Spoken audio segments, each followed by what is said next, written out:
আসসালামু আলাইকুম। কম বাজেটের মধ্যে সত্যি যদি একটা ভালো মানের স্মার্ট ওয়াচ নিতে চান, তাহলে কিকিওয়ার ব্র্যান্ডের KW25 Max এই স্মার্ট ওয়াচটা আপনারা নিতে পারেন। এটার বক্সের ভিতরে আপনারা টোটাল ৩ জোড়া ফিতা পাচ্ছেন। ৩ ধরনের স্টাইলের ৩ জোড়া ফিতা। সাথে চার্জিং এর জন্য পাচ্ছেন একটা ওয়্যারলেস চার্জিং প্যাড।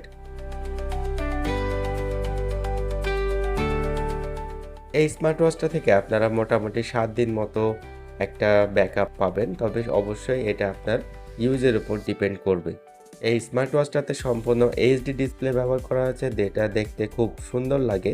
এটা অনেকটা অ্যামোলেড ডিসপ্লের মতো, কিন্তু এটা অ্যামোলেড ডিসপ্লে না। কিন্তু এটার শার্পনেস কিন্তু অনেক ভালো এবং টাচ রেসপন্সও অনেক ভালো এবং স্মুথ। এটাতে আপনারা একটা স্মার্ট ওয়াচের সব ধরনের ফিচার পেয়ে যাবেন। আপনি কল করতে পারবেন, কল রিসিভ করতে পারবেন, ডায়াল করতে পারবেন, যেকোনো মেসেজ দেখতে পারবেন, নোটিফিকেশন চেক করতে পারবেন। এছাড়া যেগুলো ট্র্যাকিং সিস্টেম থাকে, সেগুলোও কিন্তু এই স্মার্ট ওয়াচে আপনি পেয়ে যাবেন। এই স্মার্ট ওয়াচে আপনারা আপনার ইচ্ছামতো ডায়াল সেট করতে পারবেন। অর্থাৎ অ্যাপের মাধ্যমে আপনি আপনার ছবি কিংবা যেকোনো ছবি বা ওয়ালপেপার এটাতে সেট করতে পারবেন। প্রোডাক্টটা অর্ডার করতে পারেন আমাদের ফেসবুক কিংবা হোয়াটসঅ্যাপ মেসেঞ্জারের মাধ্যমে। এছাড়া কল করতে পারেন আমাদের হটলাইন নম্বরে।